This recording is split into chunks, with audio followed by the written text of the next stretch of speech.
গঞ্জে। ও বাবা মা, ও ভাই বোন, সকলকে জানাই আমার প্রাণ ভরা সালাম।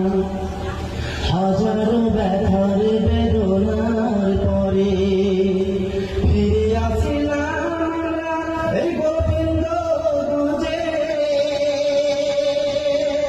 ফিরে আসিলাম আমরা এই গোবিন্দগঞ্জে। ও বাবা মা,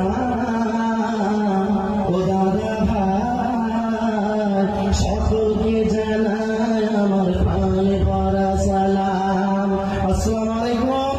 আপনাদের সামনে এখানে নতুন মাতাম আমি একটা ঝালনি প্রবেশ করবো মধুর কণ্ঠ সুরে, এবং মাতাম খানা খুব কষ্টে মা ফাতেমা জননী।